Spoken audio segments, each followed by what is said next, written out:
study the Chumash in depth and use our neshamas and our brains to go deep.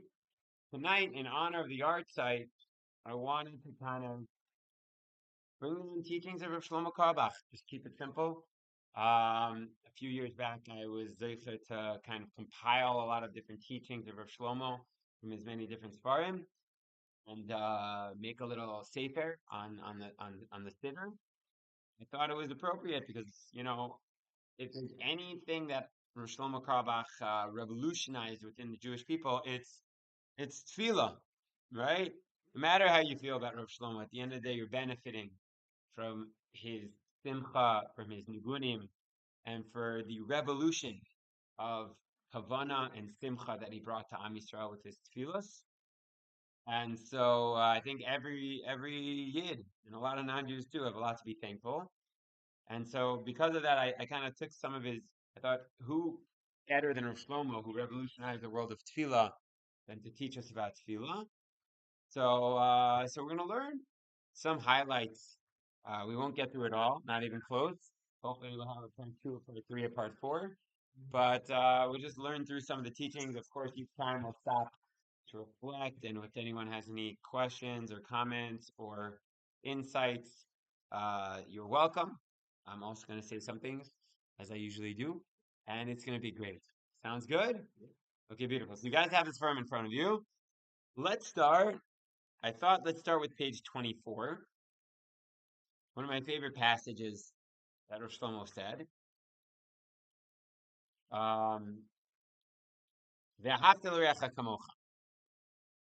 Even before we jump into the actual words of Tefillah, of course, the Rizal taught us that you have to take upon yourself to love your fellow Jew, and only then can we mamish start davening, right? You have to really mean it too. It's not push. Actually, it's funny. On Shabbos, I was at the yeshiva that I work at, and one of the tzaddikim screamed, "Zman Kriyat Shema." Everybody remember, say Zman Kriyat Shema right now. Mekabel al atzmachem Zman Kriyat Shema. So I said, he's right. Also, Mekabel al atzmenu haftarecha kamocha. Chas v'shalom, we should go into davening without singing the haftarecha kamocha song. And mom is taking upon herself to love our fellow Jew. And so Rav Shlomo says you gotta take the Rizal says you gotta say this. But who is that Jew that we're taking upon ourselves to love before we daven? Who is that Jew? So Rav Shlomo says like that. What? The one beside you. Exactly. So Rav Shlomo says, there's a lot of different shots and who's the Reyacha. Some say it's a friend who you don't really like so much. It's easy to love the guy who you love. Right? It's easy to love the guy who you like. Not so easy to love the guy you don't like, right? Others, and then some say, who's the Reya who you really have to take upon yourself to love? Your spouse.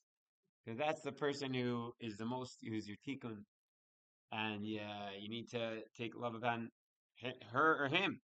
Some say it's the guy you're sitting next to in shul, right? Because, he's going to annoy you, he's going to be sneezing and making too much noise, or, giving too many, who knows what they're doing. But you got to love that guy. So it goes like this. Who is the Reyacha, who the Torah commands us to love? It's a person. That's another good shot. Yourself. Love yourself. Also a nice shot. But Rosh Hashanah is a little different. Right. So you have to love yourself in order to love your fellow man. 100%. Everything you're saying is good. But that's not what Rosh Hashanah says right now. He says it's the person you're standing next to right now. Hashem doesn't expect us to love the whole world forever. The Torah tells us that all we have to do is open up our hearts to everyone we meet for the moment that we are meeting them. At that moment, I need to open up the gates of my heart. So it's such a gorgeous teaching because we take this teaching of Haftarah in abstract. So yeah, it's a beautiful philosophical concept. We should love people, and we're giving the drasha about loving people. We're knocking people over, and love everybody except that guy. So there's someone teaching us, no, love right now, If I'm standing next to you, then that's my only focus. That right now you should feel my love, that you should feel so special. And of course, um, that was why he's in the Tzelem Elokim, 100%. And Rav Shlomo would always try to bring out the Tzelem Elokim in everyone, and we also have to have an obligation as Jews that we must light them up and bring out their look at their Nekudas Tovos, as Rabbi Nachman teaches, and bring out their Tzelem Elokim. I was just reading just to prepare my neshama for shir. I took out my sefer Rav Shlomo, which I haven't read in a long time. So around the art side, I was like doing chazaras. So I just read this story, Mom, 10 minutes before shir, that Rav Shlomo was walking down the street with his daughter neshama, and a big beggar, crazy guy with a gun is walking down the street. So Neshama pulls her dad away and goes to the other side of 72nd Street, of course. And Rav Shlomo does something crazy. Don't try this at home. He goes the other way. He goes right back to the guy with the gun. And he goes right up to him, and the guy says, "Your money or your life?" And Rav Shlomo goes up to him and gives him a big hug and says, "Holy brother, it's Shabbos. I don't have any money. But if I had money, I would give it to you." Was this guy Jewish? No, far from it. And he said, I would give it to you, and I love you, no matter what. I love you. And this guy just broke down crying, gave him a big hug in the middle of the street. True story, unbelievable. So Rav Shlomo knew how to love the guy he was standing next to right at that moment. Like I said, don't try that at home. Welcome, welcome. Save your seat right next to me. So that's the you don't have to grab it from over there. Over there. No, no, no. The seats are over there. Holy bro. Here we go. So, so Rav Shlomo is teaching us not just through teachings. He didn't write this book through his life, through his actions, whatever you want. That you gotta love the one you're with, honey. Love the one you're with, like Crosby, Stills, Nash and Young once told us.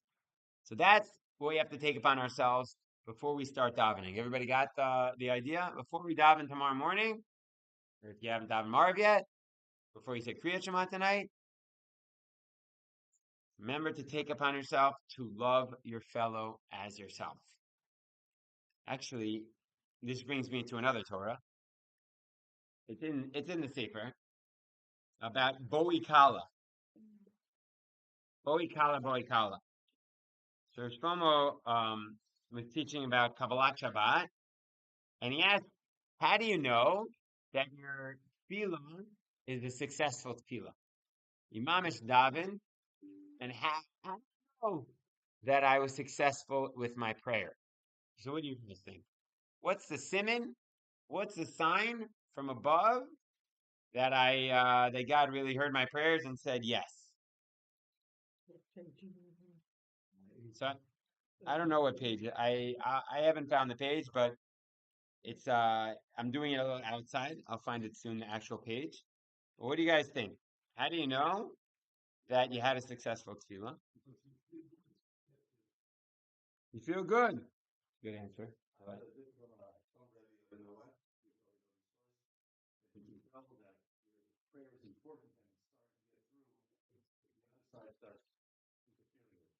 Oh, wow, wow. Nice. I like that. So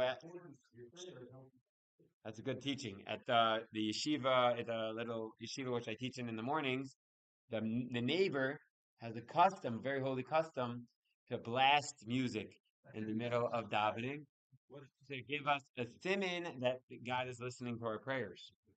Because through that beautiful act, He's telling us that God is listening to our tefillah. Beautiful. So we're going to the different. Yes, sorry. Just show up. In other words, sometimes don't worry about how you feel afterwards. Just do it, man. Just do it. That's true, 100%. Sometimes you feel it, sometimes you don't, but just show up. I like that. So Shlomo has a different idea.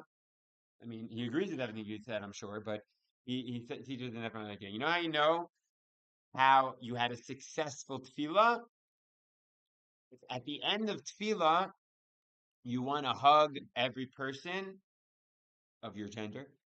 You want to hug every person and you love every person that you see.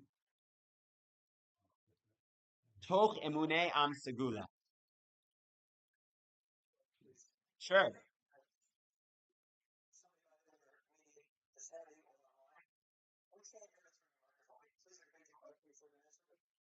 sure. I'll repeat the question when the physical people um, ask a question for sure. Though I do really urge you experience it physically. The cholent and the soup taste much better physically. I know some people are in Hawaii, some people are in Australia, so they have a good excuse. Anyways, we love all of you. And yes, I will try my best to repeat it clearly. Absolutely. Anyways, the simcha. So the point is that at the end of tefillah, we have to not only take upon ourselves before we start davening to love our fellow Jew, but after davening, we also have to remind ourselves of the importance of loving our fellow Jew because the two are interconnected. If we connect our neshamas to Hashem and to ourselves, so of course we're going to feel more connected to our brother and sister, right? Just makes sense. So that's how you know if you had a good feeling. That's why um, I like davening whenever I can at the Nate's Breslov Minyan around here. And it's mainly because we always do a dance at the end of davening. I feel like most of the reason I come to the davening is just for the dance at the end. Okay, no, I come because it's a mitzvah. But the dance at the end, that's what it's all about. You know what I'm saying? So one day we should be zoicha to start a shul, and there should be a gezerah, like thou shalt dance. At the end of tefillah, or else you have to do the whole thing again, or else it doesn't count. But that's what Rav Shlomo says. That you got to take it upon yourself love before tefillah and love after tefillah. That's Torah number 2. Let's see if we can get through at least 10 beautiful teachings of our Rabbi Rav Shlomo Carlebach on Tfillah tonight. Okay, you ready? Torah number 3. Let's turn to page. Let's turn to page 15. And Shlomo is talking about the idea of a minyan and the tikkun of the minyan. And this is, I think, a big fixing that all of Am Yisrael needs to do. And Rav Shlomo is starting getting us closer to the fixing. So let's go to a real minyan on page 15. You know what the problem with our shuls are? Shlomo asks. People think that 10 men standing together is a minyan. Better than nothing, but Astus is more than just being together in the same room. It's to be on the level of Barchenu Avinu Kulanu Biyachad. Bless us, our Father, all of us together. So what's he saying? What's a real minyan? What's he trying to remind us about when we're davening? Exactly. It's not sometimes we just, it's a minyan factory and we just need 10 random guys. We need each other to just make the minyan and get it done as quick as possible and get in, get out. You know what I'm saying? And that's okay. But a real minyan, Rav Shlomo is going deeper. Why did God want 10 men to have to come together? You know? Why not just let everyone do their own thing and pray? You might say, yeah, because us men, we won't pray otherwise. The only way we're gonna pray is if we all have to get together, and then because of the peer pressure, we're gonna daven. But the women, they don't need that. Okay, that's one answer. The clean worker says something similar to that. But on a deeper level, clearly Hashem wants us to get it together, and He wants some beautiful harmony to come from praying together, not just separately, but in the same in the presence of one another. And I think that's the beauty of music. That's the beauty of song. When you're singing a song and you're all singing together, your mamish connected. Our neshamas are connected. And okay, maybe it's too much to ask that all of davening be sang together, because then we'd have like, 2-hour marks. People gotta go to work. People got to work. I get it. Yeah, it's cool. I get it. But at least one niggin per minyan, or at least on Shabbos when what's our rush, or everyone according to their capabilities. But Rav Shlomo was teaching us that a minyan means coming, feeling connected. Actually, that's one of my favorite tikkunim is when I get to go to the kotel and just bring random people together. Because when I go to you have a shul and everybody knows each other, and then we all sing together, it's beautiful. It's gorgeous. Don't get me wrong. It's amazing. When you go to the kotel, when I go to the kotel, and it's just random people. And this guy getting in, this guy Dati Lumi, and this guy's Haredi, and this guy's Masorti, and this guy's Sephardi, and this guy's Temani. And somehow you can squeak out a way, pull them all together, and even get them singing, Mim Koimcha together. To me, that's a very messianic moment. That's a very, very special moment because we're all united by Tfillah, and we all came to the Kosel to daven to Hashem together. Um, so that's very special to me, and I feel like in Shemayim, they're happy when things like that happen. So we're not every minion's like this. You go to Kosel on Friday night, and you feel like we're definitely getting closer to the Mashiach. You see all the chayalim, and you see everybody just singing and dancing, and it's amazing. I mean, at least from my perspective. So, Gevalt. So let's not forget when we go to the minyan. By the way, you know who's a big koach to help in this? The non-chazan. I'm chazan often when I'm leading these minyanim, but I often find when I'm leading these minyanim, there's approximately one, maybe two guys singing loud with me. So the guys are just kind of on their own, a little bit singing, not really singing, and that's okay. No, it's all good. But when there's even that one guy giving me backup, and I see maybe Daniel's listening in the background. I'm not sure, but see your file there. Hitzer, it makes a huge difference, when people sing along, and women. It's just as a chazan, it just you can go crazy when you feel at least one person singing with you. Sometimes there's not even one guy. So it's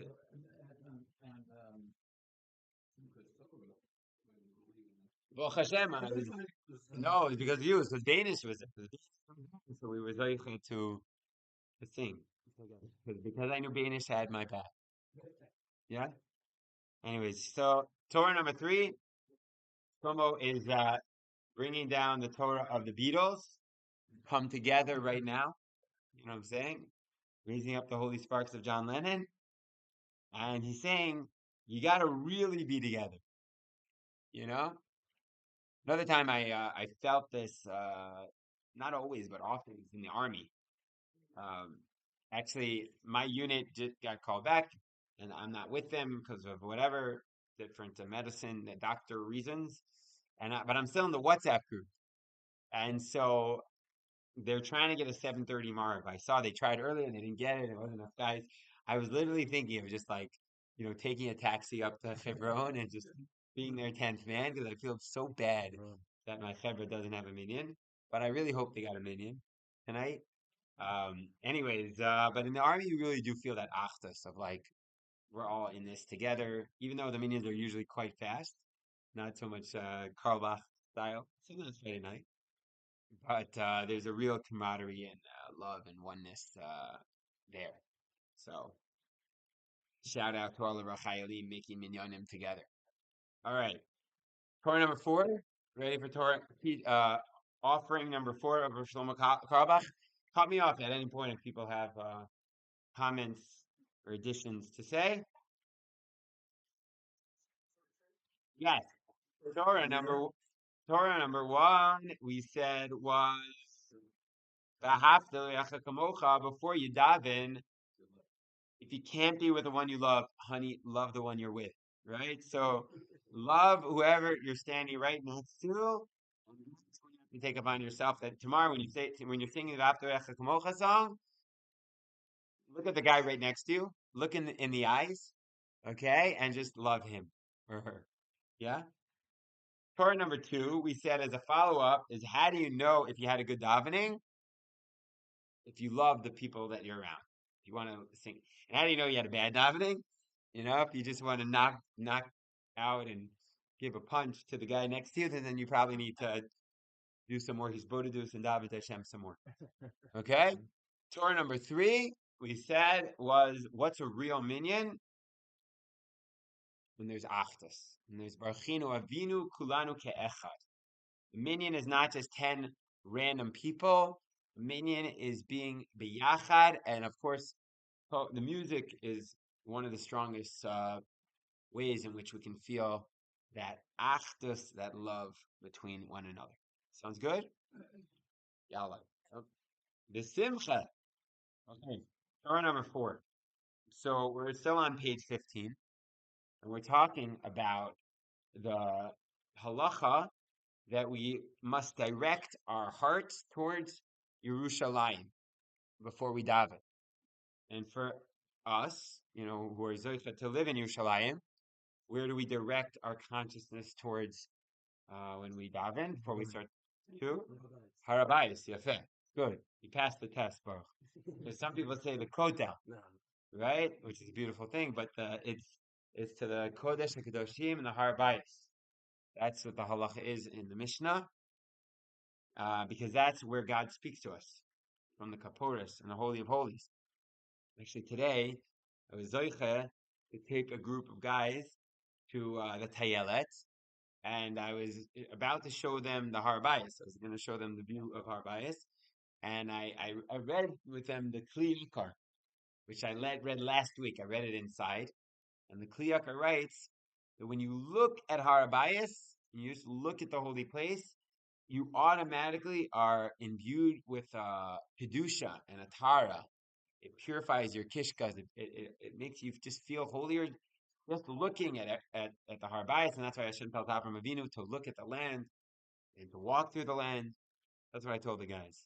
So, anyways, so Rav Shlomo is saying, talking about the Indian of looking towards Yerushalayim and for us looking at Harbayis.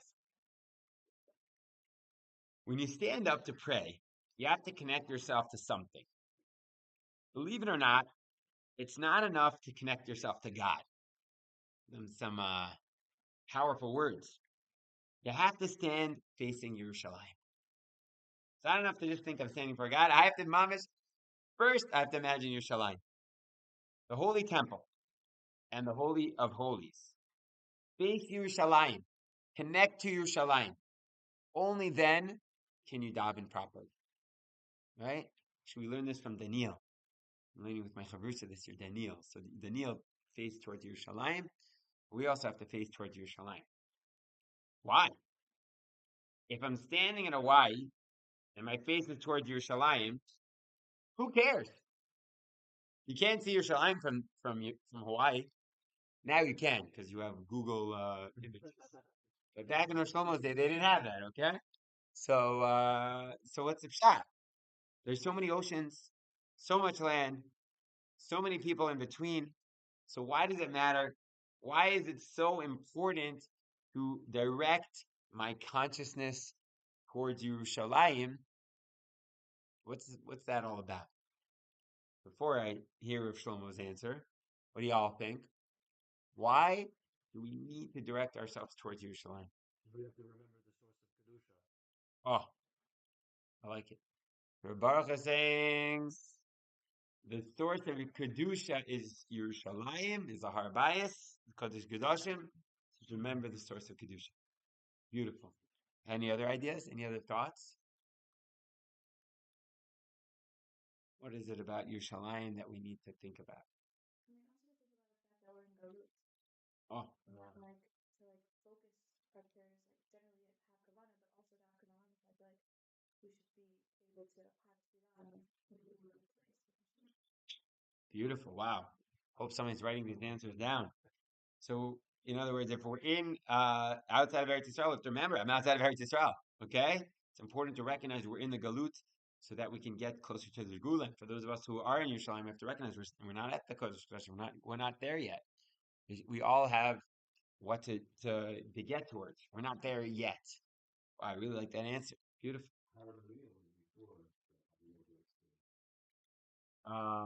Yeah, Har Moriah, but Har Hashem Yere'eh. This mountain, God will be seen. Yefeh. Kliyakar also says when we're looking at Har Moriah, God's looking at us. Like Marin Chagiga says that when you go to the place where you look at God and God's staring right back at you.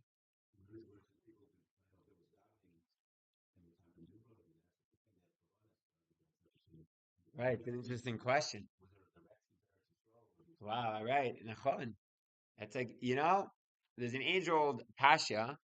They, they know that Yerushalayim was the holy, the holy place back in the times of the Midbar. Because it doesn't say, right. I question when they in the first before Yerushalayim was revealed by David HaMelech, let's say in the time of Chana and Shmuel and Shiloh. So did they direct their faces towards Yerushalayim when they daven, or did they direct themselves towards the Mishkan in Shiloh? And when they were in the Midbar, they didn't yet have was it towards the Mishkan in the camp, or was it towards Yerushalayim? I don't know. In Chanmar. Right, Nachon. I don't know. Maybe That's that was a minhag established by the later prophets. Like I just mentioned, the first source we see is in Daniel, Yeah, right. which is in the Galut. So Lafia Pashtas, they directed themselves towards wherever the Mishkan was, not towards Yerushalayim.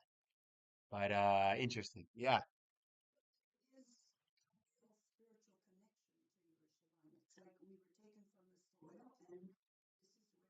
Fun. Yeah, it was this again, even in this week's Parsha, I've been learning a lot of the Kli Yakar. I'm trying to do a podcast on the Kli Yakar each week, so that's why he comes up a lot. He's obsessed with the Harbais, and he talks about how the Evan Ashtia is like the place of the Yud and the K, the 15, the level of connection between Am Yisrael and Hashem. So the 15 steps, and the water came out of that, and it's obviously a very, very holy, holy place which we're intimately connected. And he said there was always tradition passed down about Yerushalayim. So yeah, and you definitely feel it if you're a spiritual person, then and you're tapped in. So you definitely feel that kedusha, feel the shkacha pratis here in Yerushalayim. Actually, whatever. We lived in the old city for 10 years, so it was interesting. I was asking when we left, it was a shayla, if I'm allowed to leave. We left, so obviously you are allowed to leave. But the discussion, me and my friends and everybody, there's so much kedusha. The closer you get, yafeh. Anyways, so let's see what Rav Shlomo has to say. She says it does matter. The physical, the spiritual, the divine, it's all one. Physically standing, facing towards Yerushalayim, is the greatest, holiest thing in the world. There's a very simple way of seeing Yerushalayim when you're in Hawaii. You just stand there, facing Yerushalayim, and you begin to daven. If you want to, you can see it. In other words, you could take those virtual reality goggles they have at the Kotel tunnels, and you're in Hawaii, but just by imagining you're in Yerushalayim, and you're actually in Yerushalayim, the Bechinas Yerushalayim. Hasidus, they very often talk about the idea of being Bechinas Yerushalayim. In Hasidus are obsessed with Eretz Yisrael, and they always talk about the idea of this is Bechinas. So apparently, just imagining and you're facing towards Yerushalayim to an extent, you're already in Yerushalayim. If you can't see it, it means you weren't really interested. 16. When you fly, they sell you those earphones to show you movies, and they tell you it costs $2.50. Okay, I think nowadays they sometimes give them out for free, but some of the cheaper earphones, they actually charge you for earphones. Mhm. Anyways, in Rav Shlomo's days, apparently they charge, and he knows a lot because he would fly all over the world.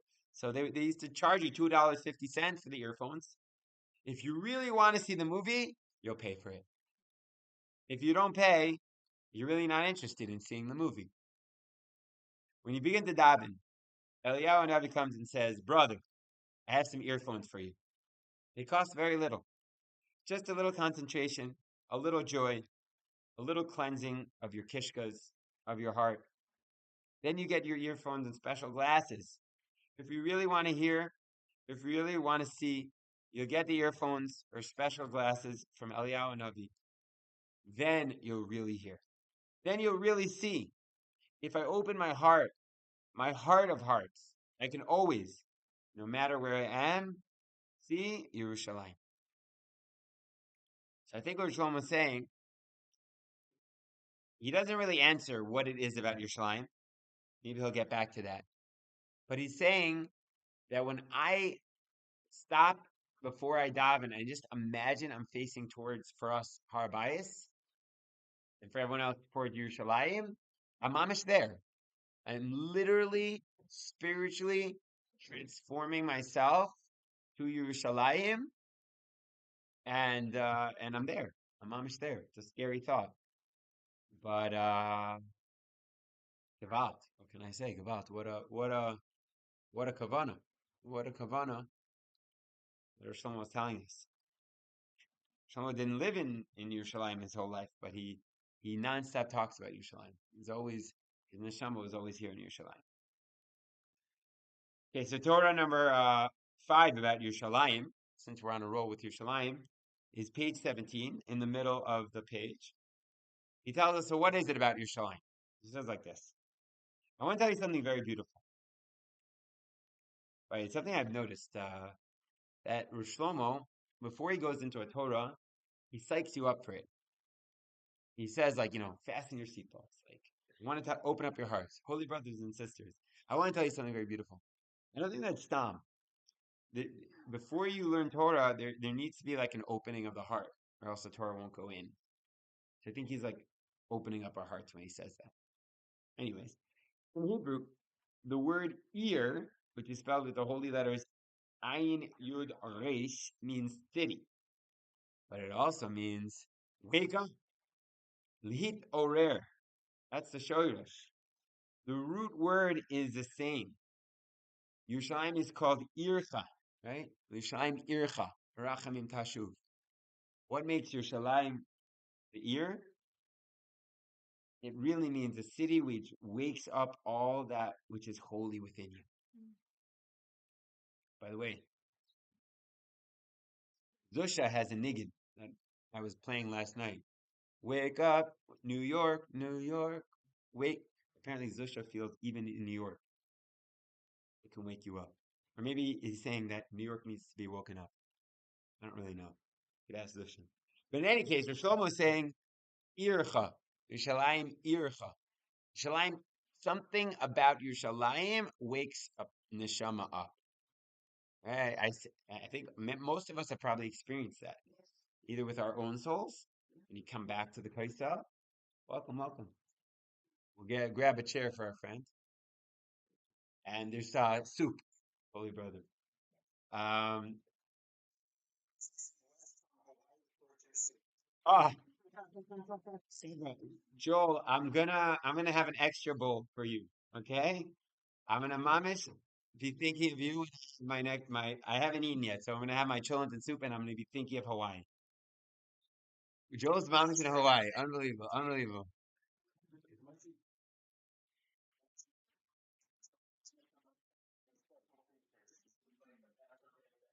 Beautiful. Okay. Anyways, the point is, so what is Yerushalayim? What's the essence of Yerushalayim? Ircha. What's Ircha? Wake up. Wakes you up. Right? Something you just come to the city and it's an alive city. It's really the city that never sleeps, especially here because we hear all the protests from Gaza and everyone. So mamish every streets. The point is, it wakes up your neshama, and that's what's special about Yerushalayim. And so when you even direct your consciousness, even in Hawaii, towards Yerushalayim, Rav Shlomo is teaching us, somehow right at that moment, your soul is going to wake up and and feel something. I worked as a tour guide, and I get to do a lot of tours with guys who've never been to Yerushalayim before, especially at the Kotel tunnels. Usually, it's like the first tour that people do, and dozens of people have told me this, that they came here and they felt something special, and it felt more connected to spirituality, to divine consciousness, to Hashgacha Pratis, whatever it is. So there's something about this place that wakes us up. So it wakes up the world to experience God in the most way. The Torah number 5, if we're counting, Yerushalayim Ircha. Before we dive in, why do we have to stop? We have to direct our consciousness to Yerushalayim. If we have to direct our consciousness to the Holy of Holies. And what is it that we're doing when we're directing our consciousness to the Holy of Holies? We're waking up. We're waking up our neshama. Okay, you could just meditate on that. Imagine your neshama just waking up. Next time you're diving your Amidah, and then you're ready to jump into your Shemona Esrei. Sounds good? You with me? Beautiful. Okay, let's do Torah number 6. Okay, let's start from the beginning. I'm focusing on the introduction today. We're not going to get so much to the words of Tfillah because got to leave some stuff for next week, and. So let's start with the beginning, even though we're in the middle. Why do we pray? Why do we pray? It's a good question, right? What's that all about? It's something that we got to makes us feel. That's for sure. So that's what Shlomo is going to say. The whole world thinks, page 11, that you pray because you need something. And I need to be saved. I need a shidduch. I need money. I need a job. What about all those people who don't pray? Are they dying of hunger on the streets? Some of them, right? But most of them are doing fine. Plenty of people don't pray, and they're fine and dandy, right? We've seen a lot of rich people that don't pray, and they seem to have everything they need. So why should we pray? And in any case, if God really exists, then he knows what I need. I don't need to tell him I need a good job. He knows. Yeah. So what's the point of prayer? A very, very important question, a classic question. Before we give Rav Shlomo's answer, I'm sure we've all thought about this question. What are some of the answers that come to your mind, guys? To feel connected to the Almighty. Beautiful. So Chana says maybe it's not a coincidence. Chana, of course, the initiator of Tefillah, where we get many of the laws of davening from, like whispering Tefillah, of intimate Tefillah. So she's telling us Tefillah is about feeling connected to our Creator. Beautiful.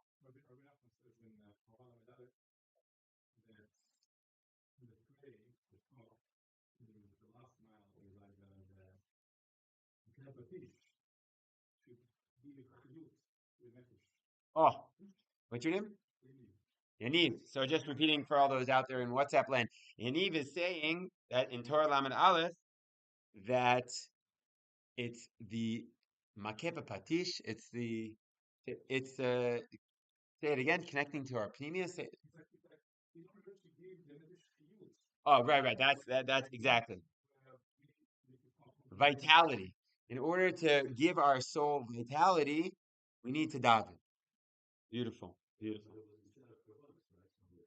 Apparently, right. Apparently, we used to get out of vitality through sacrifices to some extent, and nowadays we need to get it through our tefillos. But even before the Beit HaMikdash was destroyed, we see going back to some of the earliest prophets that they used to pray. Of course, right. The Rambam makes it clear that, of course, it was always personal communication with Hashem. We see in our parsha, Avram Avinu was talking to Hashem in our parsha. Yitzchak Chasua Pasadeh, next week's parsha. All the of us are obviously talking to Hashem. So clearly, you need both. Yafe. So actually, Yaniv was mischaven to Rav Shlomo. Maybe Rav Shlomo was mischaven to Yaniv. I'm not sure, but to Rav Nachman. So exactly. So he quotes Rav Nachman. Shlomo would always say that when he wants to connect someone to the deepest of the deepest, he would go to Rabbi Nachman. His top 3 would be Rav Kook, the Mei Shiloach, and Rav Nachman Mibraslov. If The cook said, I think, everyone has two Rebbe. in all of us, I think the cook mentioned Rabbi Nachman is one of the biggest influences Of his thought, right? So it's not a coincidence that, of course, Rav Shlomo was in love with all these Rebbeim, and of course, so are we, right? That's why we're surrounded by Rav Kook and all the tzaddikim. In any case, so here's the point. He was saying that Hashem knows what we need, so why are we praying? Right. The thing is, we're praying for what we want, not for what we need. Hashem decides what we need. Right. And you can't always get what you want. That's right. But if you try sometimes. Anyways, okay, so we have 3 rock and roll references for tonight, but we're going on to the Torah of Rabbi Nachman. He says like this. Here's the answer of Rabbi Nachman, but of course Rav Shlomo says it in his unique Shlomo-esque way to bring it home to us. He says like this. What's the difference between eating soup in a Chinese restaurant and eating soup that your wife and children prepared? Right? Or for us, eating soup that you got from the local restaurant, or eating the soup that my wife made for you guys because she loves you so much. Or really, she made it for me and for Shabbos, and we had leftovers. But you get the idea. She made it with a lot of love, a lot of love. So what's the difference in the soup, in the cholent that we ate tonight versus any old cholent and soup? They're both delicious. The difference is that when I eat at a restaurant, I'm eating soup. And that's it. I eat soup, I move on with my life. But when I eat soup that my wife and kids prepared for me, I'm getting something much deeper than soup. Something very, very deep. People who don't pray may have a lot on a chitzoni level, an external level. But they are missing something on a pnimi level, on an internal level. Nachman is saying that the whole purpose of prayer is so that God can give me this pnimius, this inner energy. The Kutei Maran, Torah 9. So apparently it says in Torah 9, Torah 31. Nachman is saying that you don't pray for a specific thing. You pray because prayer is the strongest vitamin in the world. When I stand up to daven my Shemona Esrei, I'm receiving the greatest gift. And if I didn't have kavanah my Shemona Esrei, if I take 5 minutes to talk to Hashem at the end of my Shemona Esrei, it's the greatest vitamin in the world. Those 5 minutes of Yisboididus, because our main chiyus, our life force for the entire between Shachar, Mincha, and Marib is Tfillah. Baal Shem Tov would sometimes go into the forest and pray for a full week. He had food, but he wouldn't eat any of it. He just wasn't hungry. He got so much vitality from his prayer and his learning that he didn't need physical food. Right? It's not just that I get my chiyas from prayer. So he goes a little bit deeper. But my main chiyas is from prayer. Right? My Kalman Yonasan has a certain box in the heavens for Tuesday night, whatever, and I can only tap into that by talking to Hashem. If I don't, I skip over that, then I'll survive, but I'm not tapped into my neshama. My energy that I need to bring to the universe is through my tefillah. Every one of us has a specific chiyus that we get from the heavens, and in heaven I have only one place that I can draw my chiyus from. And when do I draw down my chiyus? When I pray. Gevalt, Gevalt, beautiful. That's my breathing. That's my inhalation of the holy spiritual energy. Gevalt, Gevalt. Of course, Rav Kook says similar things, probably drawing from Rabbi Nachman and many other teachers, that tefillah is necessary in order to have a relationship with Hashem, in order to feel connected to our neshamas. And in other words, we have to go through the motions. We have to go through the standing up and davening and saying the words and trying to connect ourselves to what's important. But it's ultimately that, that conversation we have with the Kadosh Baruch Hu from heart to heart, which is drawing down our vitality, that special vitality. So Gevalt. Okay, beautiful, beautiful. So that's Torah number 6. How we doing, guys? We okay? Yeah. It's a lot. It's a lot of Torahs. You gotta get going now to another shore. You should be blessed. Baruch. It's been a bracha having you, and you should be zeichet to come again. Thank you so much. Tuesday nights, and also on Shabbos, we're hosting this Friday night. We're hosting next Sunday. I'm going to say this again for everybody, but next Sunday night we're going to have a special cheer in honor of the yard site, most likely. So instead of a Tuesday night cheer, we're going to do a Sunday night cheer as the after the yard site. vibe, and Rabbi Shlomo Carlebach. So since because of the urge, I think I'm going to switch it to a Sunday night vibe, and we'll do Rav Shlomo on the Parsha or Shlomo on Tfillah. I don't know. We'll do stories. It'll be great. Not sure what we'll do. It's gonna be good times. Okay, Yalla. Let's do. We're up to 6. 4 more Torahs, and we'll sing a niggin, and the Mashiach will come. Sounds good. Okay, Torah number 7. I hope. Okay, Torah number 7. This is a good a cook Torah, short and sweet. Prayer with fire. We're on page 12. Page 12. Okay. Even if you never prayed in your life, if next to you people are praying with joy, the joy is contagious. Like a little holy disease. You catch it on the spot. Gevalt. So Shlomo is reminding us, daven with holy people. Right? Pick the right chevra. You know, when you go to shul, pray with people who are into it, who love it, because they're gonna affect you. Right? Who we surround us is gonna excite us. And at the same time, we should know that if I get into it, I'm exciting the people around me. My kavana is gonna help all the people around me.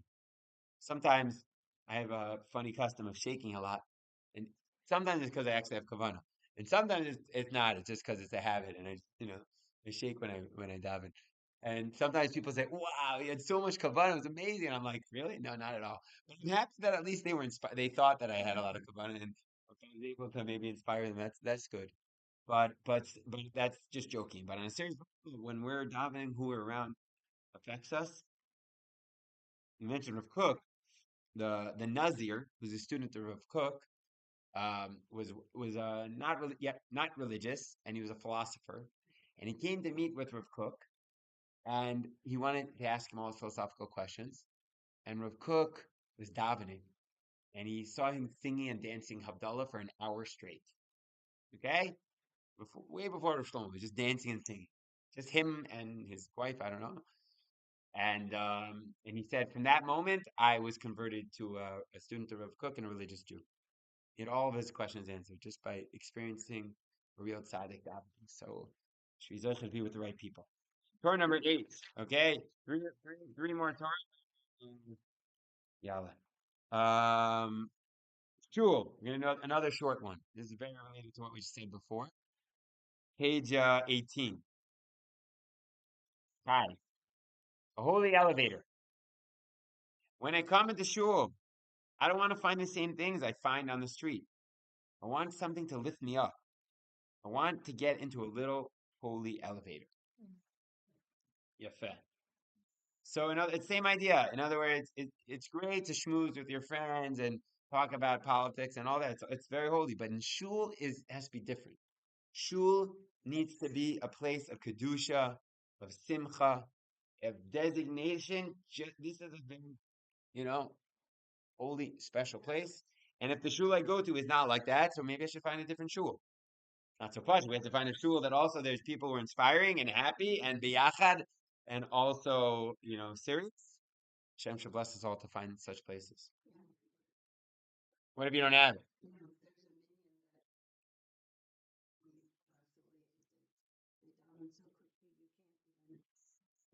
Okay, so maybe you got to find another shul.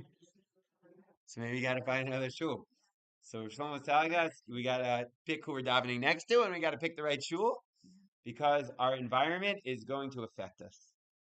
Torah number 8. Okay, beautiful. All right, Torah number 9. Yes, this is somewhat random, and I'm just doing it based on what I see right in front of me. So Torah number 10. Same page. You ready? This is a Torah I've quoted before, but it's one of my favorite ones. The Ishbetzer Rebbe, we had to get the Meshiloch in there, writes the following. Parshat V'etchanan. V'etchanan, and I implored God at that time, saying, Moshe Rabbeinu prayed 515 prayers in order to enter into the land. And in fact, we learn the Dinei Tfillah from Moshe Rabbeinu. The Kala Gadol Gibor Menorah, which we're going to learn about next learning, from Moshe. Praising God before we daven, from Moshe. And we learn it from this he praised God, and then he asked to come to Eretz Yisrael. Beautiful, but there's one problem. God, what did God tell Moshe Rabbeinu about coming to Eretz Yisrael? What was God's answer? No. So why should we learn from a rejected prayer? You know, we should learn from I don't know who's Hannah. We do learn from her. Her prayer was accepted. That's what I just was saying. You pray for what you want, but what you need. Oh, yafeh. So Rav Shlomo is going to say similar but a little different. He's going to say the question is, if Moshe Rabbeinu wanted to teach us how to pray, shouldn't he tell us the prayer that was answered? But this is very deep. As soon as a person prays, all the gates of heaven are open. All the gates. As soon as you stand before God to pray something, something happens in your soul. You're not the same person as when you begin prayer. You continue praying and something happens. God opens up all the gates. The Ishbitzer teaches something amazing. When God answers your prayers, he closes all the gates. The deal is done. You asked for it, you got it. And that's it. Moshe wants to teach us, the Jewish people, you should know that all the gates are open until Mashiach comes. Know that all the gates have not been locked until the Mashiach comes. I think what Shlomo's saying, he's not saying we should yearn for God to say no to our prayers. Chas v'shalom. But we're learning out Tfillah from Moshe Rabbeinu's rejected prayer to tell us that, like we said before, the Indian of Tefillah is not to get our prayers answered. I mean, that's bonus. The Indian is to connect to Hashem, to spill our heart before Hashem. And as long as we're spilling our heart before Hashem, we just open up all the gates of heaven. Because it's about the connection. It's about the relationship that we are developing with the Kadosh Baruch Hu. And it could be that the problem that we have is only so that we can develop that relationship. Right? The Midrash says that Hashem desires the tefillos of tzaddikim, like the avos. So life's about the relationship. That's the ikr reason why we're here. And so let's not forget, make the tafel the ikr. The ikr is of the tefillah is just to talk to Kadosh Baruch. Wow. Right, and sometimes we don't have an explicit answer. It's true.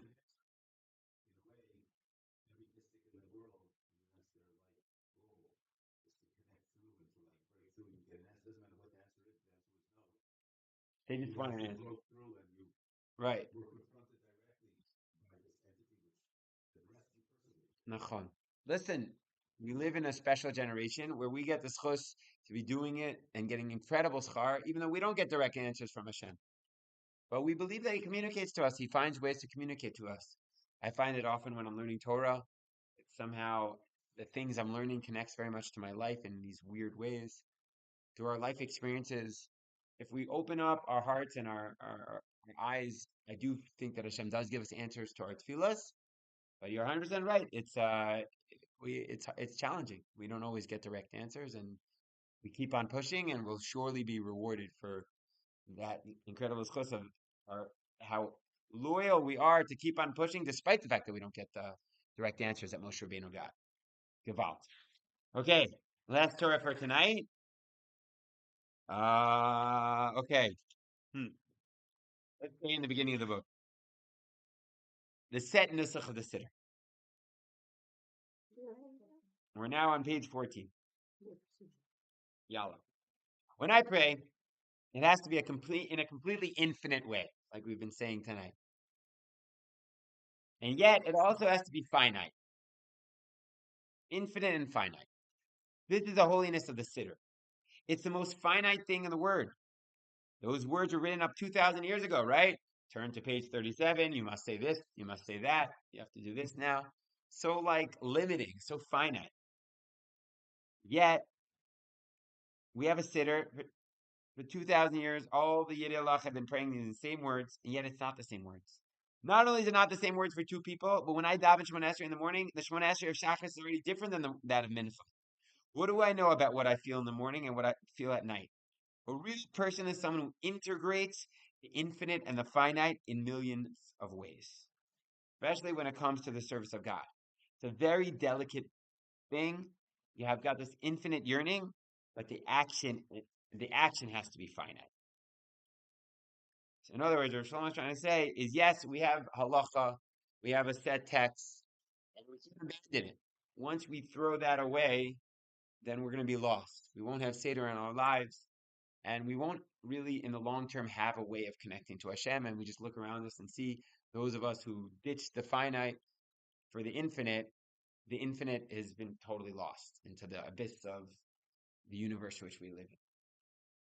And at the same time, within the finite of halacha, of nusach, of tefillah, we have to remember the ikr is to inject infinity, inject endless kavana, inject new, unique thoughts, emotions, personal. We're doing that, by the way. The thing is that the mitzvot in Tfillah are the way of Hashem to tzimtzem. Right, to constrict. Right. So otherwise, we don't have enough vegetables to even cook all the lights.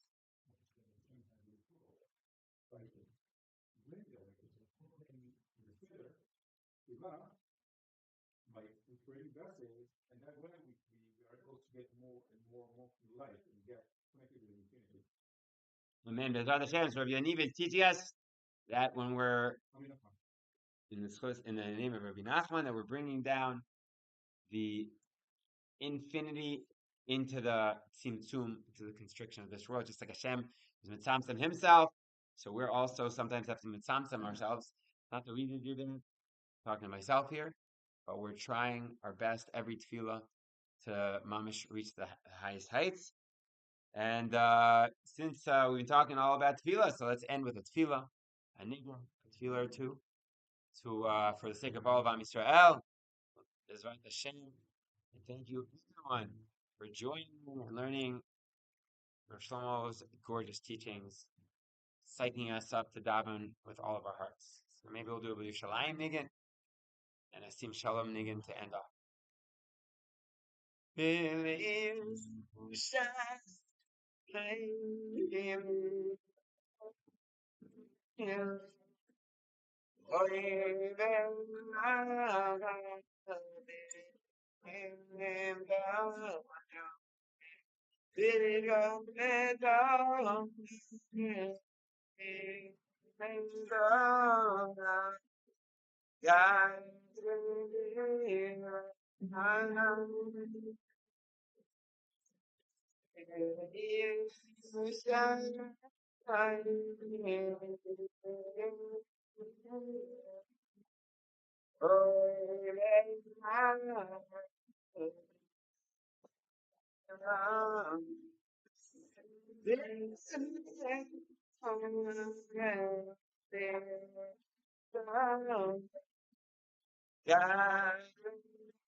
Oh,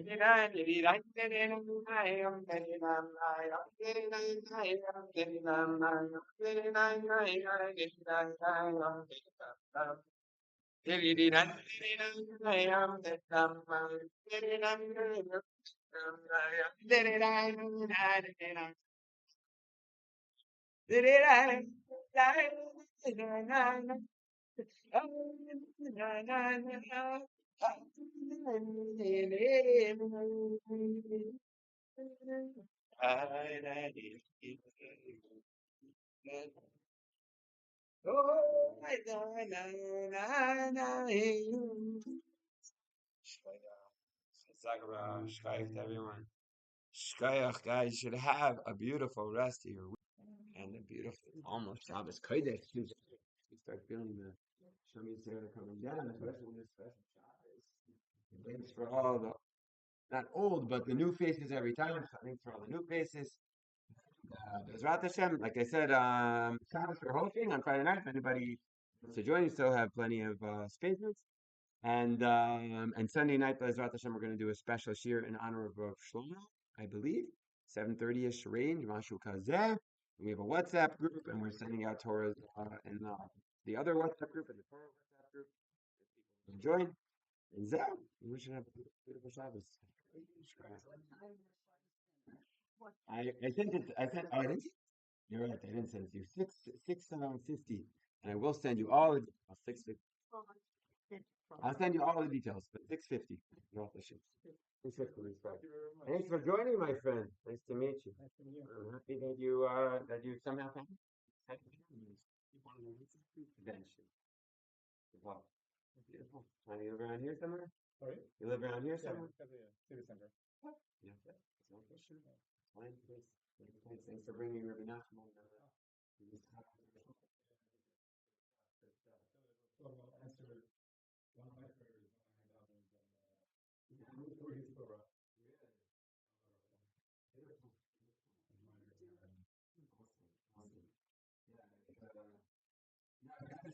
One of the stories that I was like, I wanted to say.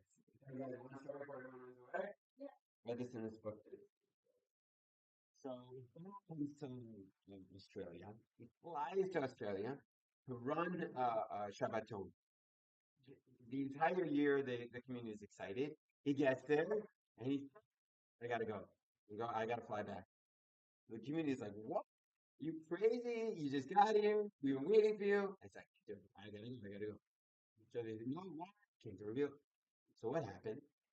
Shlomo had befriended this American soldier. I don't know if he was Jewish or not. And he would struggle with depression and melancholy. He was this soldier. Shlomo would call him every single Wednesday, have a long conversation with him to bring up his spirits. So that Thursday, this soldier calls up Shlomo, and he was like mamish, super depressed to the point where it was like close nefesh. It was like suicide. Who knows? And immediately, Shlomo says, "I gotta go. I'm so sorry," and he went back to visit this guy. And like that's just, I mean, what did he say? What is that like? It's one thing to lead a concert and be the highest of the high, and everyone's dancing and singing, it's so fun. But to sacrifice everything because you understand just the importance of the moment of being there for that one person, and that's that's an unbelievable entrega. So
Over there in July, sort of. Oh yeah, wow, look at that. Yeah, gorgeous. I'll count it up so I'll know what to add to the fun. Gorgeous. Right? I think we made like 100 shekel. Wow. Thanks. Beautiful, beautiful. Right? Sparkle Venus. We got the twice tonight. Twice tonight and even tomorrow we get to hang out together. It's more than my wife these days.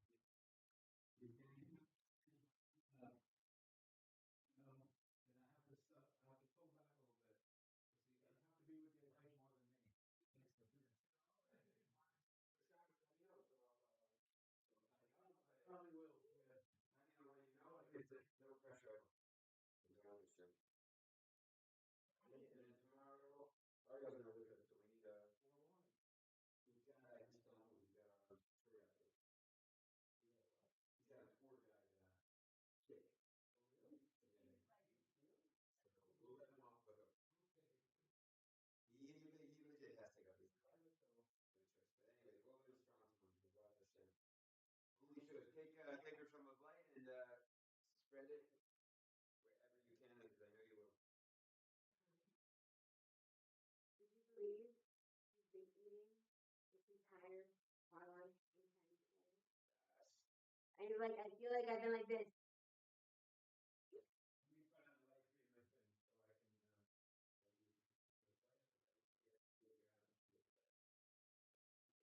serious matters. Because you're not going to get caught. It was so funny that I figured out that was Abby. There's no picture on the thing. I don't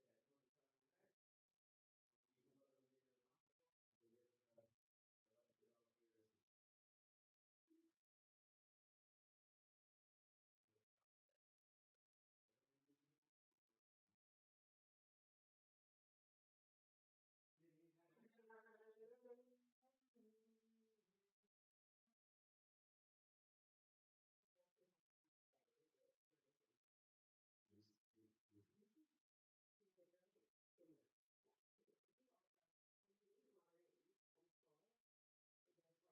I'm really excited. That's who's our babysitter. She's cool.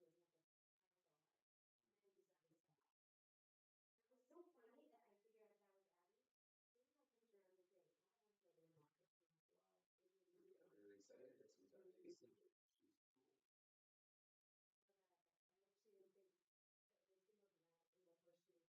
like, I'm going to be working with you guys anyway, so I just kind of like want to see what's up.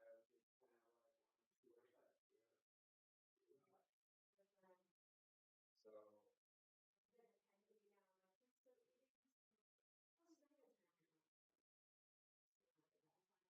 Then it had to be now. I'm like, you're still eating? Oh, she's not going to turn on. she was the believer. But she asked me, she's like, yeah, I mean, testing me, in one of those newsletters that Sunday, and I was like, oh, no, really? It's not like, I want to talk to you. I'm going to go through what she needs to do now. It's just not, it's freaking so silly. Gosh, we got to send Tony this one.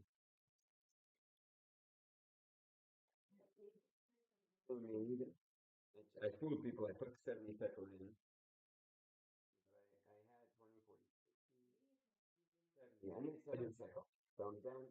Maybe somewhere when you were, I don't remember what about someone when you were cleaning up. It was gone.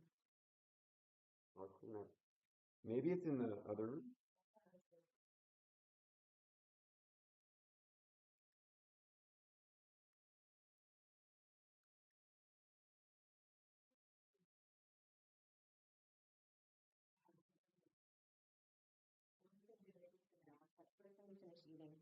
She's laughing at me. Oh my gosh, she's so. You're laughing. Let's make it worse now. Couldn't get on video. Can you both hands? Oh man, I make so many mistakes. Alright.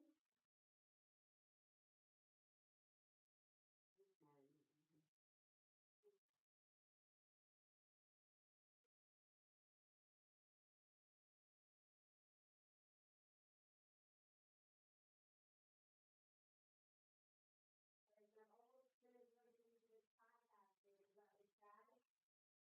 Really there?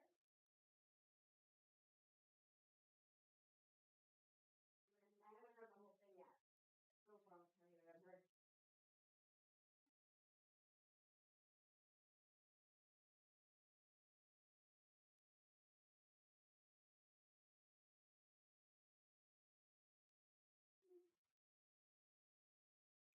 I'm so dumb.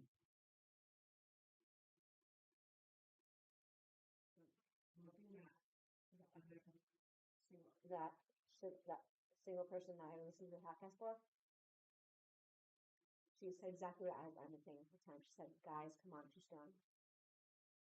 And the girl freaks out. And guys, she's like, "It's a great muscle." She said, "Guys are like microwaves. They heat up really fast and they cool off really fast. Girls are like cross half. They're heating up slowly. They'll stay half. The guys just like it's just you know what that. Girls like, "Oh yeah, I want to marry me. They're gonna know me."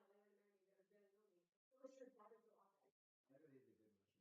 You're great. But she said, she's like, you don't have time. What happened with her and her husband is that so when you break or you break.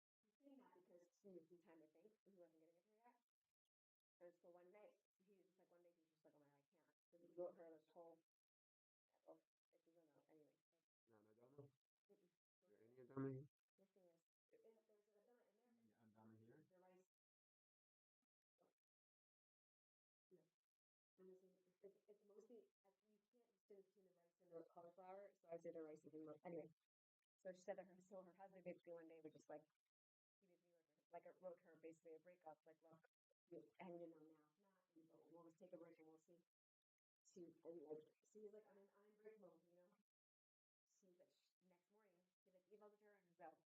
Next morning, she's like, she's calling her. She's calling him, and he's like, "I'm in break, you know." Keeps calling, she keeps calling, she keeps calling.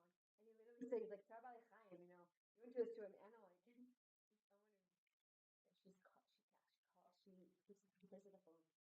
She's crying. She's like, "No, no, no, no, I didn't mean it."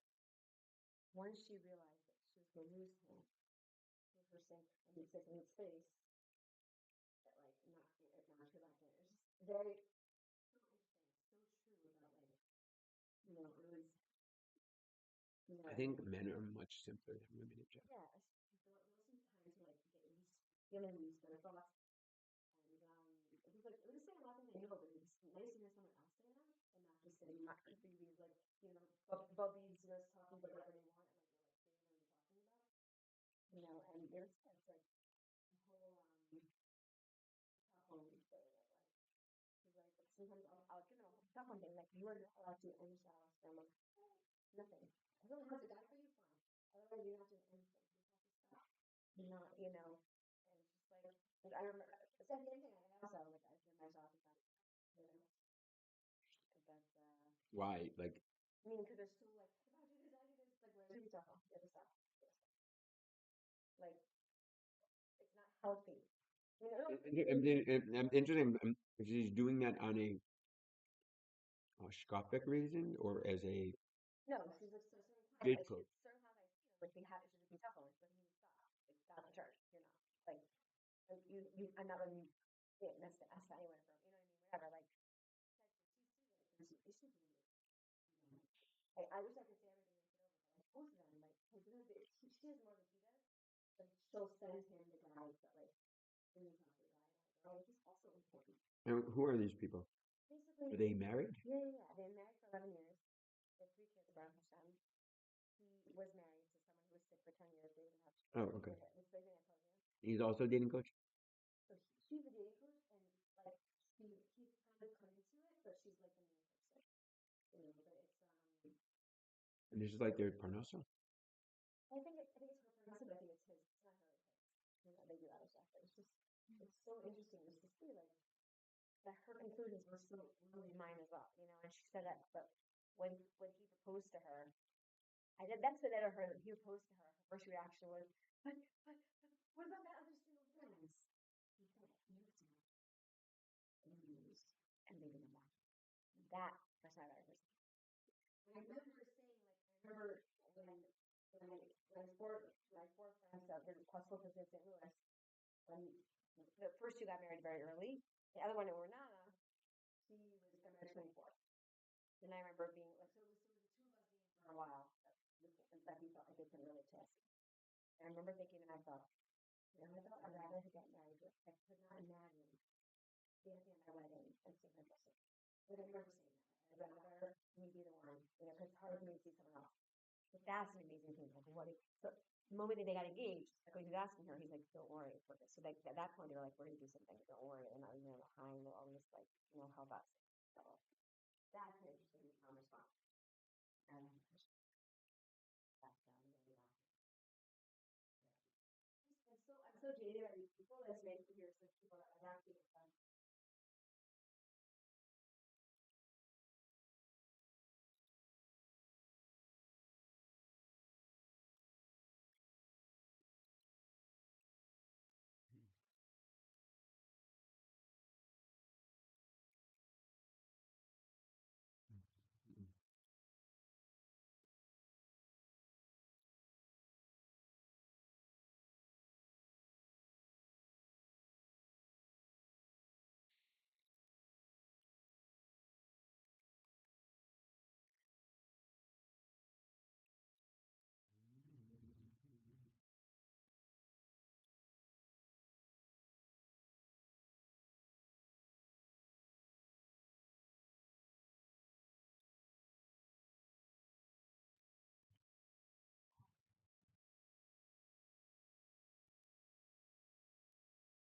He had a bunch of broken engagements. So getting engaged to her was very traumatic. Like when she called people how she felt she was engaged, they're like, "Come on, you can imagine this is horrible." She's like, "It's you. Imagine how you feel. It was what you want to do." And like you said, it was like when they were engaged, she's like, "I wasn't the nicest person." When I was 60, because I couldn't be so excited. She said to him, "It's like until that glass is broken, I kind of generated my fingers." You know, I don't know how to do. Before he read before he asked, he whispered something in her ear. I was like, "What did he say?" He was like, "Get ready." This time is actually not.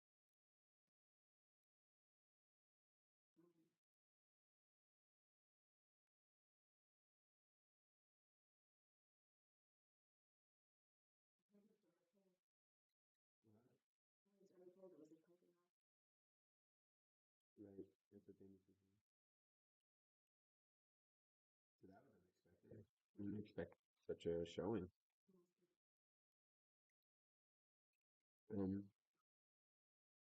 Maybe Who asked him?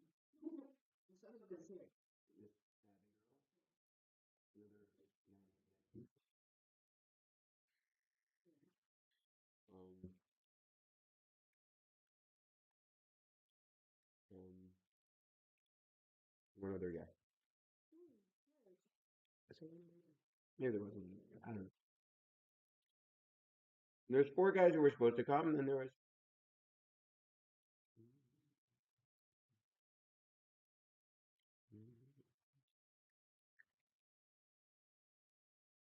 Vera Binowitz.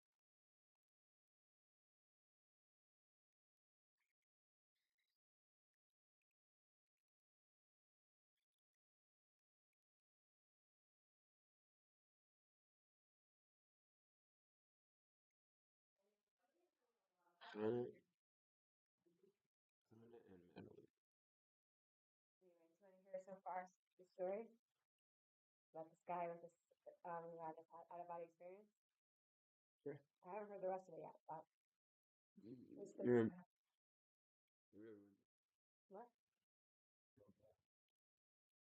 But The chili? The soup. Also the chili. I did. Cold. Chili cold is better than too hot. I know. And Mix it together, yeah. You have to know how long to put it in for. It's a problem.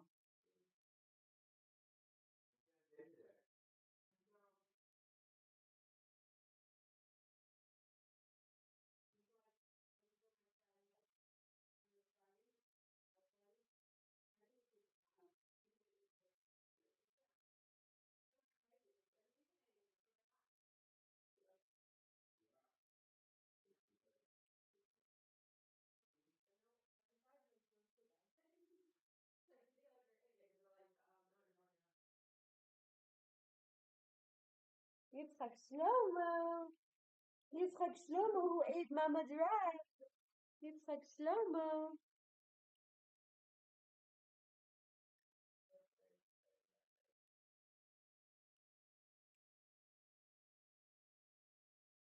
Anyway, so you want to hear? So.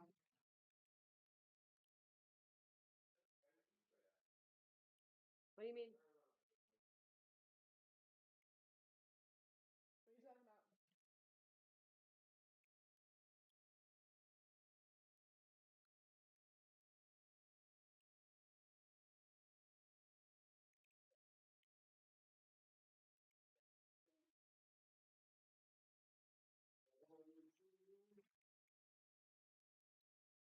So, this guy's been, it's not clear. His parents became, like, he's from Dallas. And his parents, like, came from her. By the way, Yeah. before I forget, how come I'm not able to make any connections with NC Swift? You know anyone who runs NC Swift? You met Abby Berman?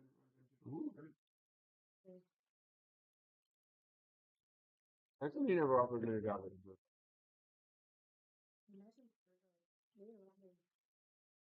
They definitely can. Maybe there might be many jobs. I think it's worth asking again or there. Too begging. Why he's NC Swift? And all you runs NC Swift.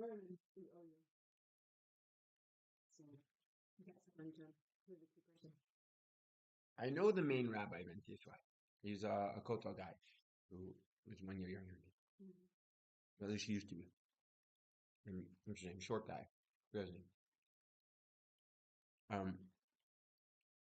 But I mean, I reached out to him and I never got any response. But he's probably not paying.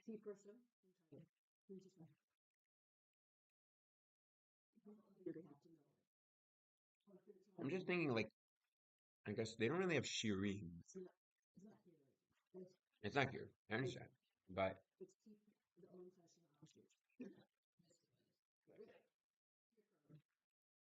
they have Shabbatonim with shirim and events.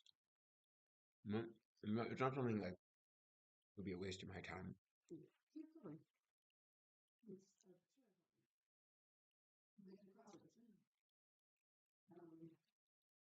It's interesting that I mean, it's not like there's no there's shortage of doing here in for most ROT people, but I guess they just feel like they're not Israeli or not in the game.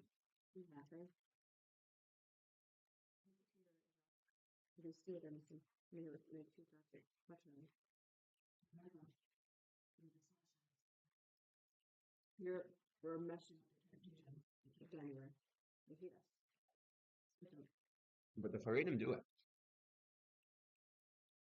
And they're good at it. Arachim.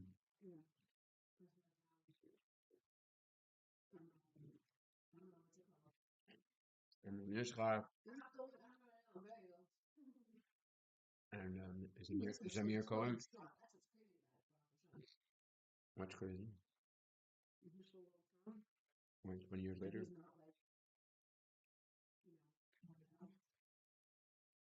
Zamir Cohen is bigger and bigger. Zamir Cohen, really? He's got a million things coming. The Haredim have the infrastructure. They have these Shabbatonim, and they have.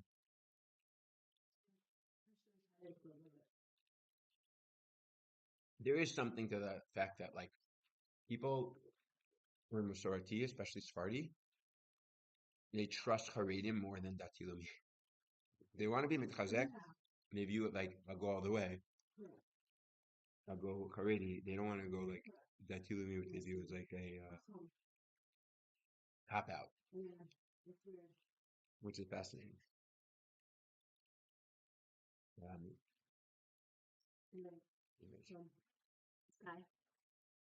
So I grew up in Dallas.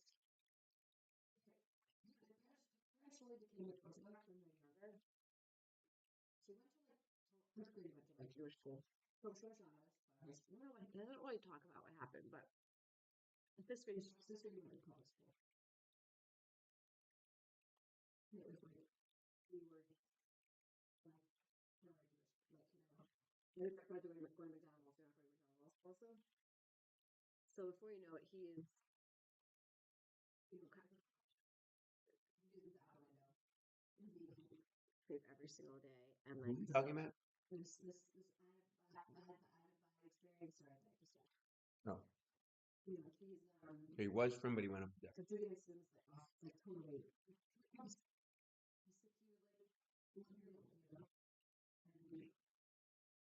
Why did his parents send him to public school? They wanted. Maybe in a case that there wasn't a Jewish school past fifth grade, that's what I'm gathering. I don't know. Maybe his learning disabilities wasn't like maybe that's why like he had to in small places. The Jewish schools are not equipped. So like it could be that. I don't know. He doesn't talk about it, so I assume there's a reason. Anyway, he starts and like it's really becoming sleep is like that's the thing. Everyone's doing it. So he's already like 14 and we get up like crazy, alcoholic, you know, like they're all doing this. He's like, it's like, look, I was like a real athlete in football and everything. And before you know it, in high school, like my athletics, like I was the kid party. I could have really, I was getting C's and B's the most, and I could have been an A+ student. He said totally, but like I was just so not interested. Partying was the most important thing. Getting high was the most important thing, and etc. He's always like, and I have friends who like got things for like better holidays because of that, not that football thing, but I just a certain point I was losing also my athletic part. He said he was 19. He started school at community college in Austin. And his friend said, I'll help you move it. I'll help you move all your stuff, etc. So, even though he was a party boy, he wasn't like a counselor. It's like a homebody party boy. And the guy who was helping him, all his furniture was like, let's go to have him to concert. Even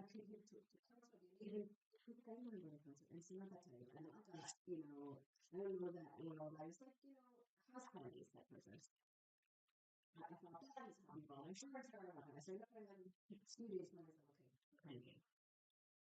And the other guy, the other guy, he was like, he's a guy like that. It was like, we don't want to try to get alcohol. Before the concert, he comes in with like, oh, you're beating it.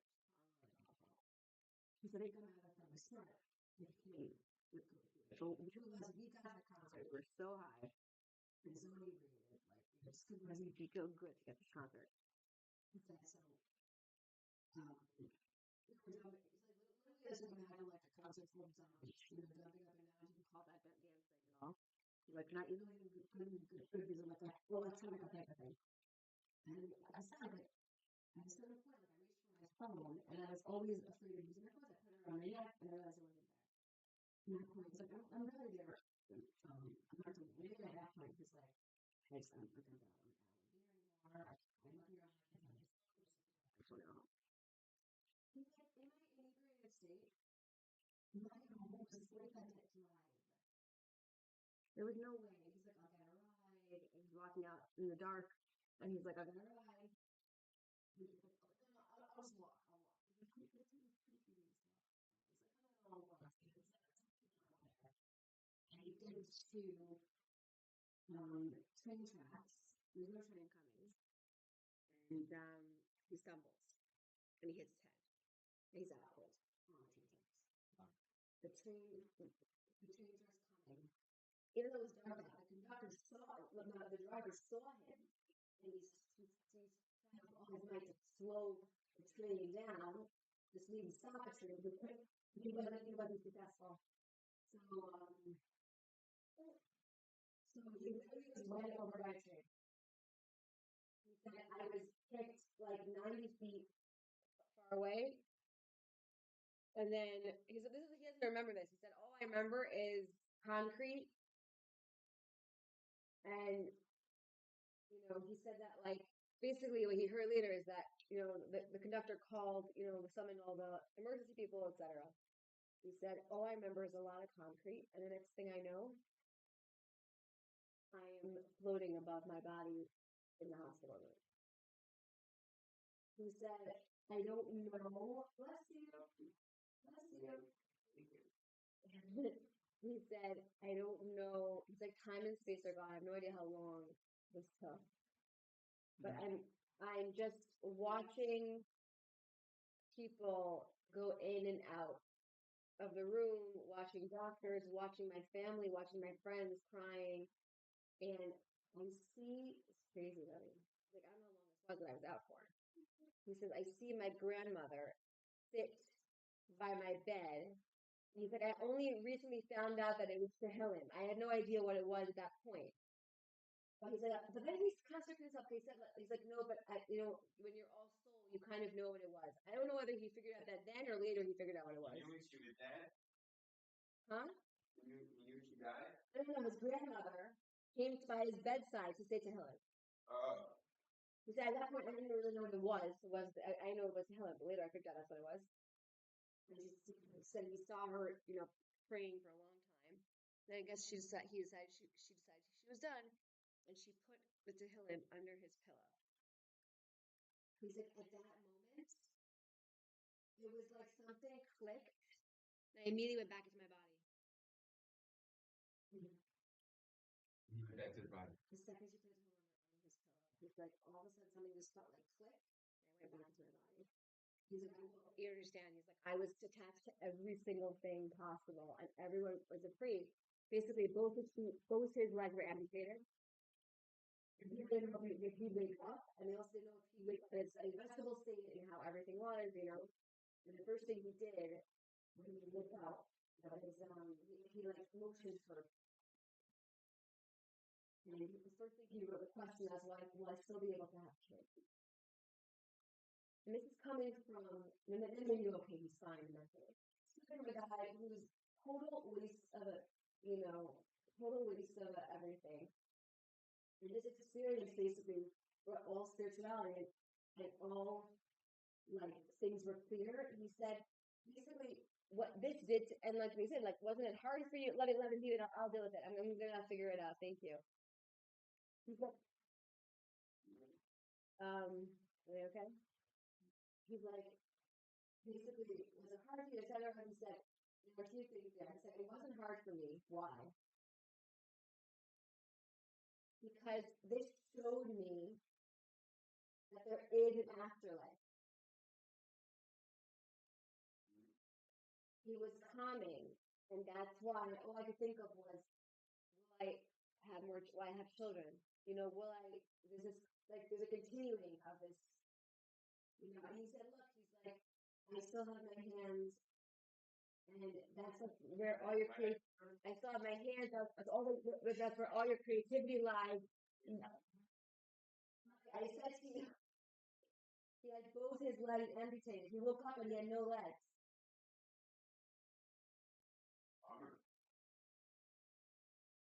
Yes, honey. Are you listening? He missed the back end every life. So did he get fake legs? Yeah, I haven't finished it yet. That's where he's talking about the fact that he wasn't upset because he was kind of calm that he now knew there was an afterlife. He now knew that that he was okay with the fact that he didn't have legs because he had arms and he had the creativity, and because he's an athlete, his upper body strength was very strong. And after a week in the hospital, he's like, I don't want to be here anymore. Most people, most of the people who like are amputated, like they're in the hospital for months. And he's like, I'm done. I want to start rehabbing. That's what I'm up to so far. Crazy. Crazy. No, but he said like this. Now it's from dead. Like basically, he felt like God is like, I'm stopping you from this. Did he get married? I hear, yeah. He's able to have children, so. That's basically, I think he felt like God was basically saying that, like, I'm stopping you. Shape up. Like you're God, you're totally, honestly, God saves. So I couldn't imagine your life. All the drugs and all, you're going to be alive. In 19, and he's already been at 14, that's your brain. In your Carlebach. And this guy, like, sitting with him, and he's like, sitting with metal legs, looking so normal. I haven't asked you yet. He's a son of a gun. Well, He's how do you survive? I know. It's not much of a factor. It's just a miracle. They had more surgery and anything the rest of it. I guess the idea that, like, one day he looks so normal, he acts so normal, but, like, dude, buddy, someone's got to take care of him. You know, he's not able to. I imagine because of his, like, his, character, I imagine he tried using the feminist candy. Maybe he'd like be able to move from one place to another, like shower new product, maybe. But the issue is whether someone has to take care of him or not. I think Roddy should speak to that. I mean, I think I should speak to Roddy. He keeps talking about the fact that he misses learning Torah. Like that he's like, I miss learning Torah so much. Like Ellie has a whole way of doing it, right? Yeah. I mean, maybe because Ellie is.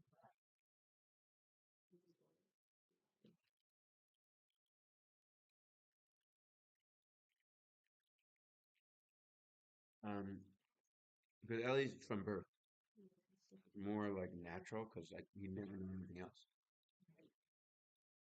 Revelation, she's like, I don't know what age he actually taught himself. Maybe it was later. Ellie's also a genius. I mean, so is he. Yeah.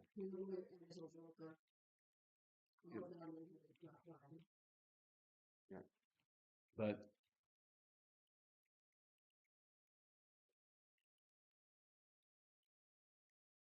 I'd be curious. I can't imagine, but like it's very. I think it's a very strong speech impediment. I wonder if that was exacerbated from the fact that he's blind because you're not able to see people's mouths moving. You think so?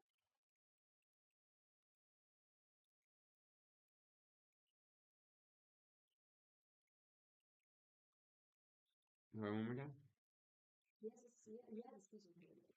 I wonder if that got worse or happened because of. I can't imagine. Because when you're blind, you can't see how people move their mouth or something. I don't know. I wonder. You can't say R or TH. I wonder if being blind makes it worse because you're not able to see how people move their like mouths. I don't know. No. Look at so. For sure. So if you want a speech therapy, you can't do it. I don't know if you can do speech therapy so much if you're blind. The whole speech therapy, they make like you have to watch them lips or whatever. I don't remember that. I didn't do that. Yeah. Because you didn't have an issue. You did have an issue with your R's and THs, right? So how did you? Not THs. Your R's. S's are more. So how did you? I remember them saying that Cheerio on your. So it can be told. You don't need to see the mouth. You can be told. I'm just curious. Yeah. R. I didn't have it for a long time. Like ours. Like You know, when I was a doctor, I didn't have R. It was really, you felt very serious, like this professional talking to you.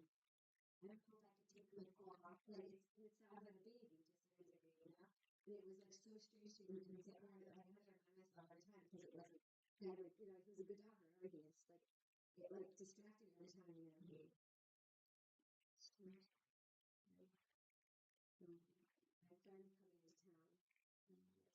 went with her daughter, the one who committed suicide.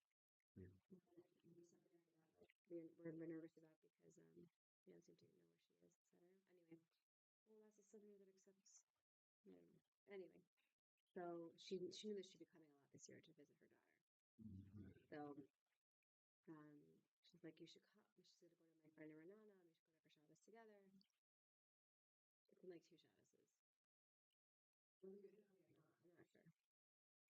So first, I'm like, Alicia, you have to lock your hands.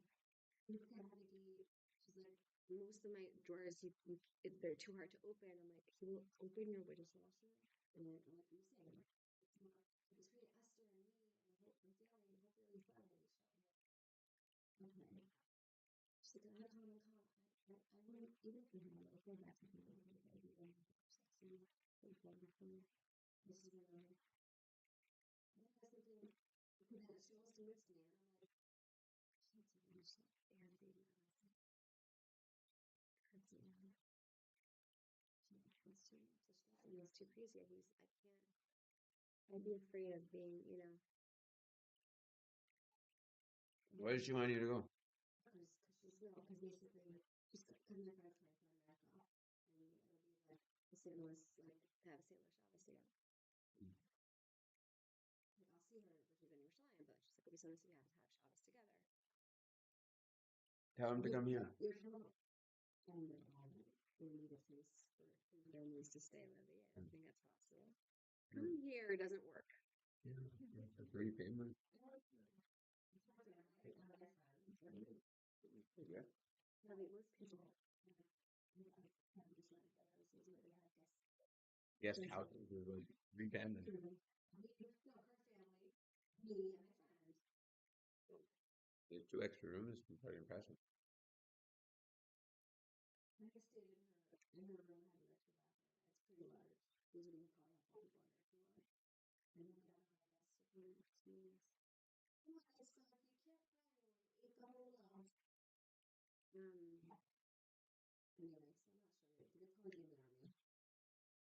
Which is better because I don't want to feel like I want to ask you to go because I feel like you would not have the best time. With you, it's amazing. Just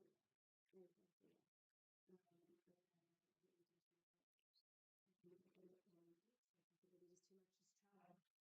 A lot to carry. I can't physically carry. Yo. No complaints when this little boy is here. He ate the whole well.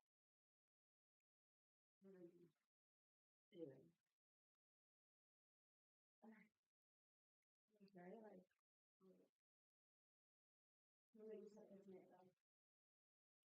I just read from my book. That's all I did. Took 0 words.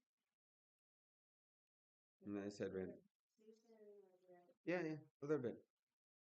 It was like, it wasn't a lot of conversation, but it was conversation.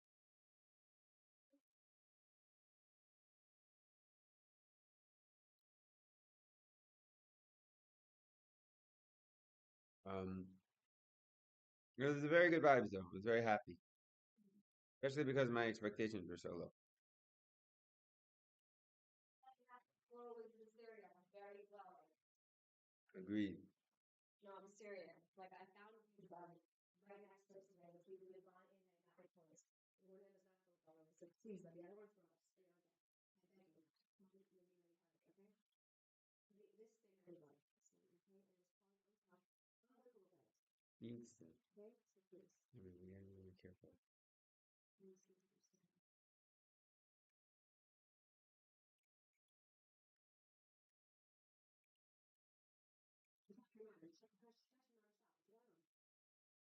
No, I was just fixing my texting mistakes, so I fixed my texting mistake. Oh, like I said meat patties, and they're like, really? It's meat? And I'm like, no, I meant it's meat patties. Now I'm just texting everyone who I sent the message to, the correct message. You got it? Yeah. I'm doing what? Which year? Oh yeah, can't get enough.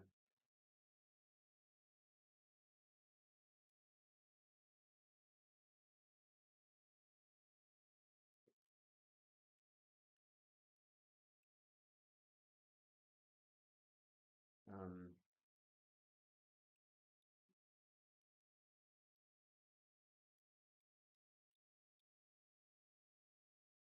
maybe we need to learn Chaim together.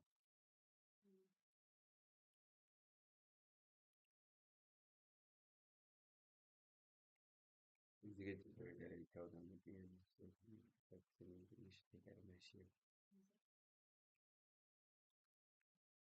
Hama was invited on a Thursday night to Thursday morning. He arrived in Australia to make a Shabbaton for the community there. They had all been looking forward to it for a very long time. So excited. Loved him. Gonna lead the davening, shiurim, lead the Shabbaton. Everyone's so excited. Suddenly, Rav Shlomo tells him, "So sorry." They go, "What? Just got here." He says, "I know, but I have no choice. I have to go." He was gonna go. And he was like, "No, please, you have to tell us." So eventually, he revealed to them there's a GI, American soldier, who was depressed with his memories of the war. And Rav Shlomo was sent to him to befriend him, to cheer up his spirit. Every week he would call this guy, give him chizuk and strength and happiness, have a long conversation. And Rav Shlomo was the only guy who could make him happy. And this guy called up Rav Shlomo when he got to Australia. He was crying hysterically, and he was having terrible bout of depression. And it seemed to Rav Shlomo like it was life-threatening, and only he could do it. And the guy was begging Rav Shlomo, come in.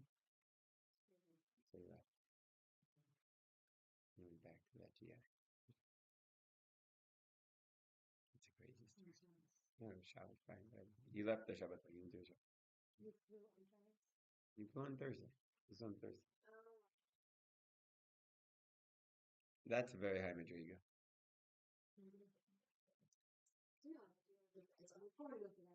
I wouldn't have done it. Put it that way. No. Like, if the guy's just making, like, you get there and he's like, Exactly. You don't know about the exaggeration. You don't know. Because I'm selfish. Yeah, I agree. I'm not dissing me. I'm just like, how odd is how someone could be so selfless.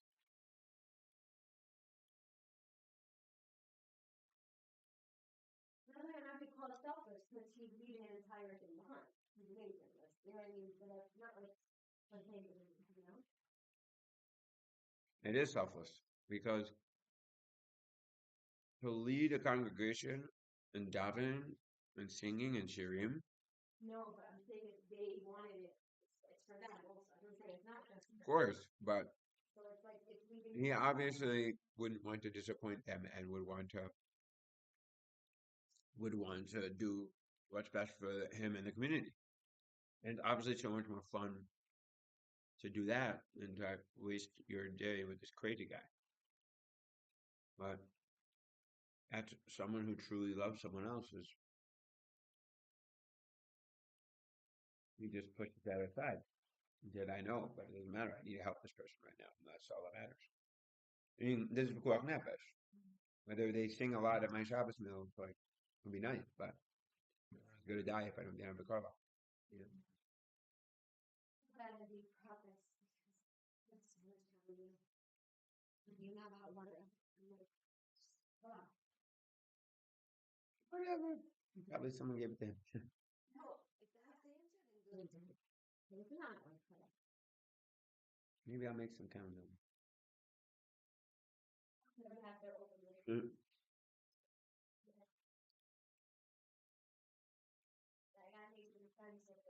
It is just sweet.